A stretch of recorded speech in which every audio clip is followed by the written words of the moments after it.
पिताजी, अब ज्यादा चिंता मत कीजिए। अब चलिए यहाँ से घर चलिए। दोनों बाप बेटे घर आ जाते हैं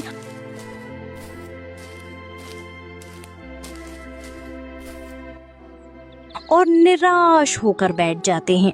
तभी मुरली बोलता है, पिताजी, आप इतनी चिंता मत कीजिए, मैं कुछ करता हूँ। हम जमींदार का सारा कर्जा चुका देंगे। पिताजी, मैं शहर जाके कुछ काम देख लेता हूँ। शहर में मेरा एक दोस्त एक कारखाने में काम करता है। मैं भी शहर चला जाता हूँ और वहां पर काम करके मैं जमींदार का सारा कर्ज लौटा दूंगा। आप बिल्कुल अभी चिंता मत कीजिए।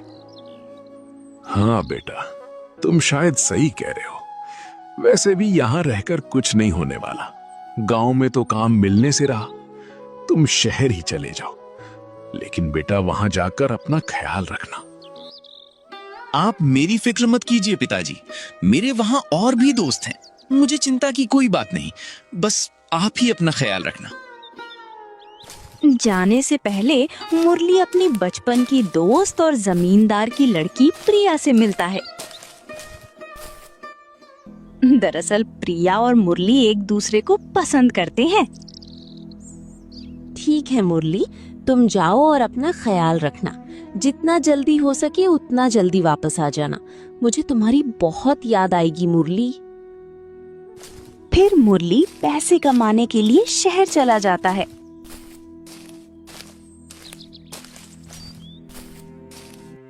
मुरली को भी शहर में बहुत अच्छी जगह नौकरी मिल जाती है और उसे अच्छी तनख्वाह भी दी जाती है। कुछ महीने ऐसे ही बीत जाते हैं। फिर एक दिन जमींदार हरीलाल के घर जाकर बोलता है,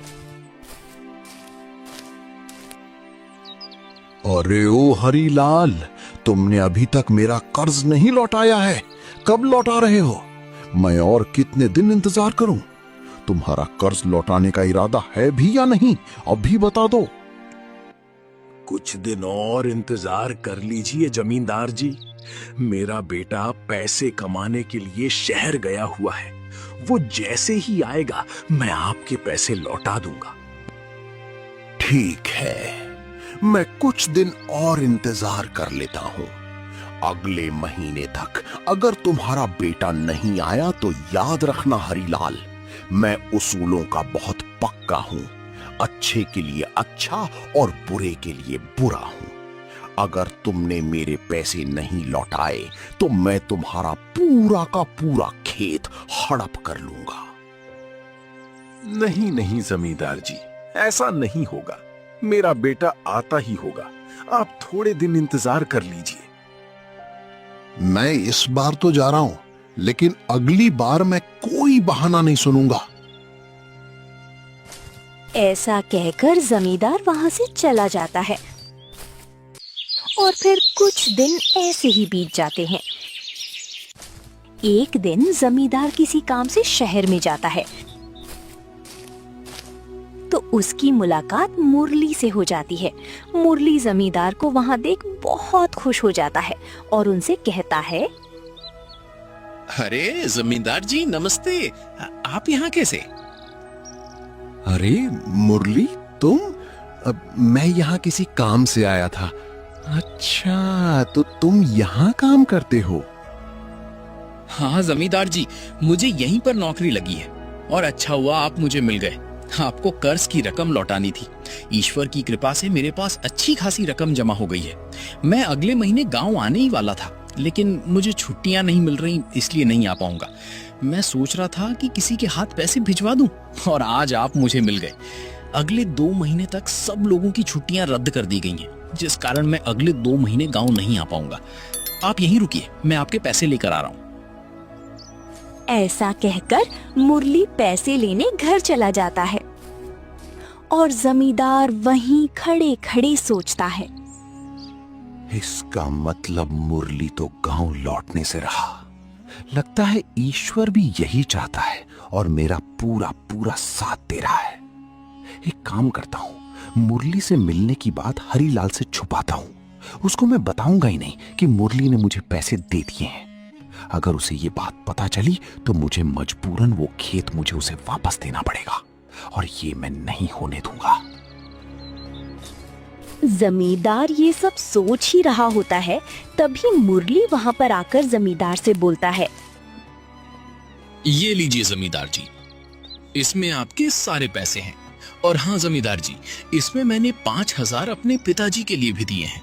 आप जब गांव जाओगी तब आप ये 5,000 मेरे पिताजी को दे देना, ताकि वो आने वाले 2 महीने तक अपना गुजारा कर सके। और उनसे कहना कि मेरी चिंता करने की कोई जरूरत नहीं, मैं यहाँ ठीक हूँ और मुझे बहुत अच्छी नौकरी मिली है और मैं बहुत जल्द गांव आ जाऊंगा। ये तो बहुत अच्छी बात है बेटा कि तुम्हें इतनी अच्छी नौकरी मिली है।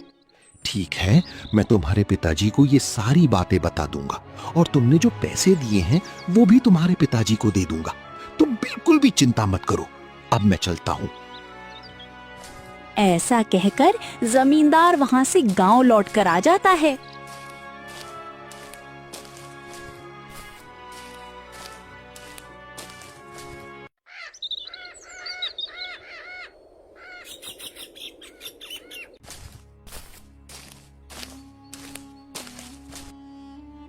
और हरीलाल के घर जाकर कहता है।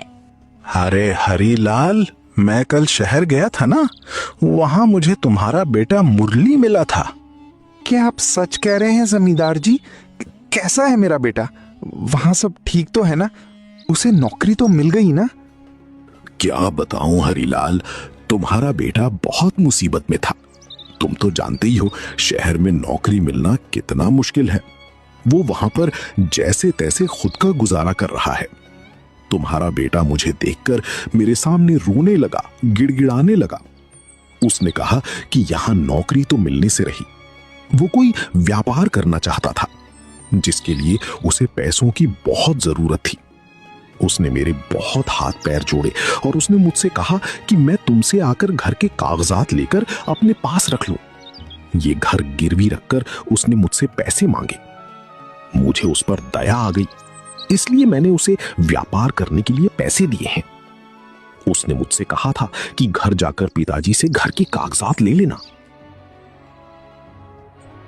मेरी तो कुछ समझ नहीं आ रहा। अगर नौकरी नहीं मिली थी तो ये लड़का वहां पर कर क्या रहा था? इतने दिनों तक घर क्यों नहीं आया? और ऊपर से उसने आपसे और कर्ज भी ले लिया। पहले ही खेत गिरवी पड़ा है और इस लड़के ने घर भी गिरवी रखवा दिया। किस मुंह से घर आता हरीलाल? उसे घर आने में शर्म आ रही होगी, इसलिए शायद वो अभी तक घर नहीं लौटा। खैर, अब वो कोई व्यापार करना चाहता है।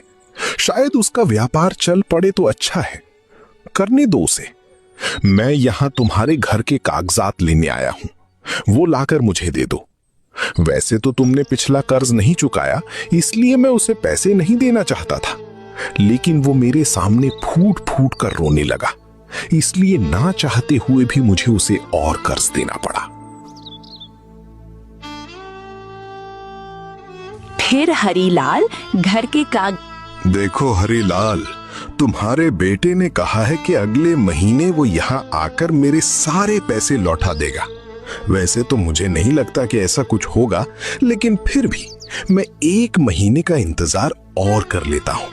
अगर 1 महीने के भीतर तुम्हारा बेटा यहां नहीं आया तो तुम अपना खेत और ये घर भूल जाना। मैं दोनों की दोनों हड़प कर लूंगा। ऐसा कहकर जमींदार वहां से चला जाता है। हरीलाल बहुत चिंता में पड़ जाता है।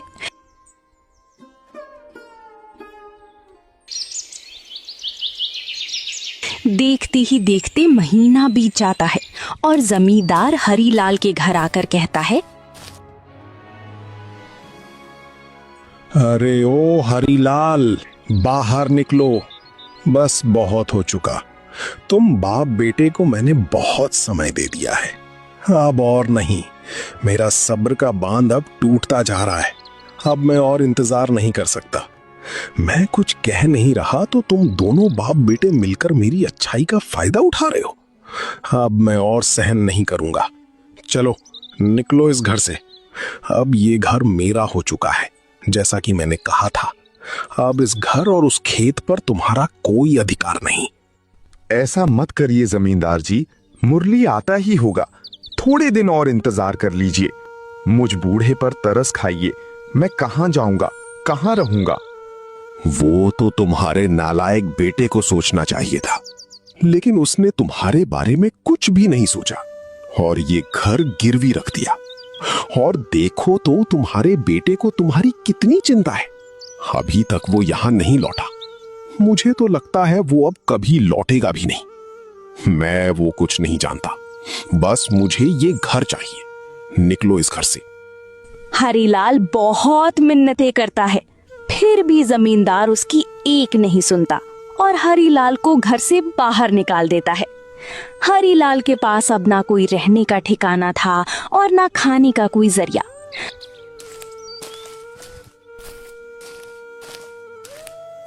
हरीलाल जैसे तैसे एक जंगल में झोपड़ी बनाकर रहने लगता है और लोगों के घर भीख मांगकर और कभी लकड़ियां बेचकर उन पैसों से अपना गुजारा करता है।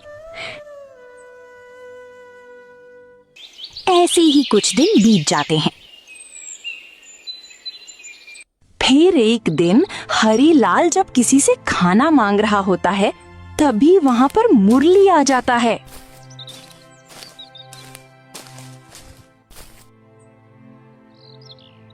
पिताजी, आप ऐसे खाना क्यों मांग रहे हो और आपकी ये हालत कैसे हुई? मुरली को देखकर हरीलाल को खुशी भी होती है और कहीं न कहीं मुरली पर गुस्सा भी आता है। तुम अब आ रहे हो बेटा? तुमने आने में बहुत देर कर दी। अब कुछ नहीं रहा, सब बर्बाद हो चुका है। ऐसा क्यों कह रहे हो पिताजी? क्या बात है? और आप ऐसे भीख क्यों मांग रहे थे? भीख नहीं मांगूं तो और क्या करूं? तुमने मेरे लिए भीख मांगने के अलावा कोई दूसरा रास्ता ही नहीं छोड़ा। ये आप क्या कह रहे हैं पिताजी? मैंने क्या किया है? मैंने तो आपके लिए पैसे भिजवाए,